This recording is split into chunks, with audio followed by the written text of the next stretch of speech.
Hi everyone, this is Puzzle, and in this video we'll explore who Rick is and why he constantly appears in our house. We'll also look at all endings and the small details you might have missed.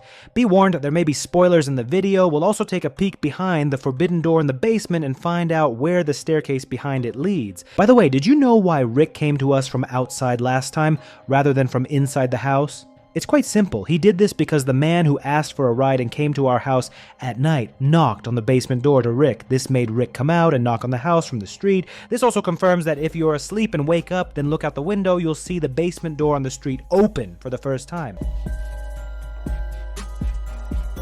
So Rick is a strange guy who pretends to be the owner of the house, but at the end of the game, we receive a message from the real owner who has nothing to do with this person chasing us.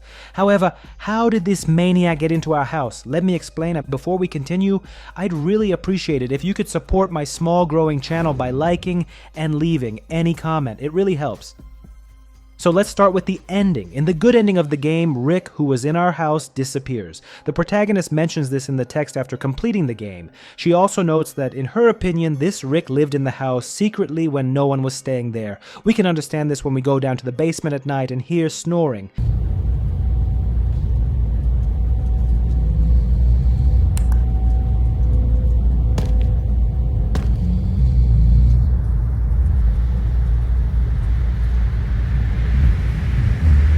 Rick also mentioned that we should never open that door under any circumstances. Another interesting fact, as you progress through the game, you'll notice that milk disappears from the fridge. First one box, then another, and yes, it's Rick stealing your milk. However, the story of this house might be more complex than we think. In the text after finishing the game, our protagonist says that after the events, they told the owner about the person chasing us in the house, fake Rick, and it seemed to her that the house owner knew who they were talking about, and apparently he knows something about this maniac. One of my subscribers, Rakesh Daharia 6747, wrote about this. Thanks, my friend. As he wrote, there is one of the clues that Rick knows that guy. How does that guy know that Sydney has messaged Rick about someone at the door?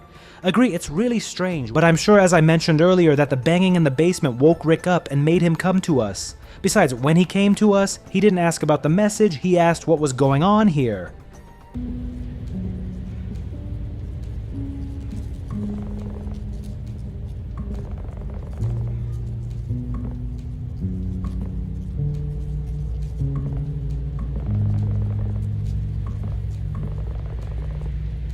Now let's talk about why I think this isn't the first incident in this house. In the attic, we see a bunch of broken doors, broken in the same way as Mike did in one of the endings. Additionally, you might notice a ladder in the backyard that leads straight to the balcony. I can confidently say it's not there for no reason. Another important thing, you can peek behind Rick's locked door. When he comes to kill you, run to the basement and you'll see an open door, but don't rush to go in, as it's a trap.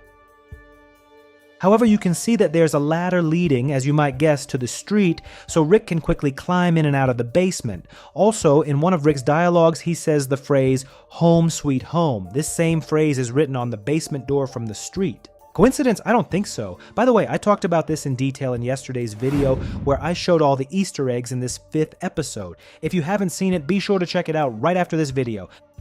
The cat. When we kick Rick out, he says he's looking for a cat. This cat really exists and lives in the house attic. Evidence that Rick uses the ladder in the backyard to get into the house is also clear. When you kick him out, he'll go to the creek. And yes, there are footprints from the creek to our back door. This means Rick moves freely from the creek through the backyard and front yard straight into our house.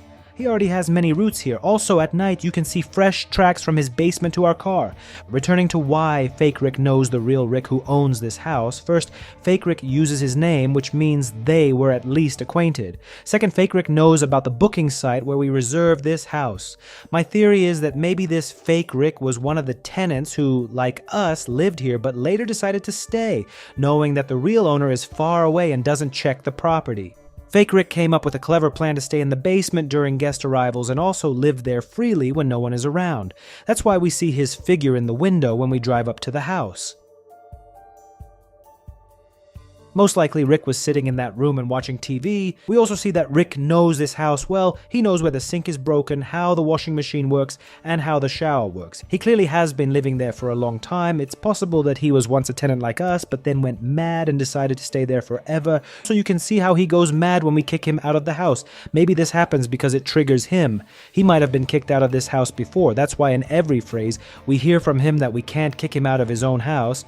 As you understand, we're dealing with a psycho who lives there freely, and we might not be the first victims considering how many broken doors we see in the attic.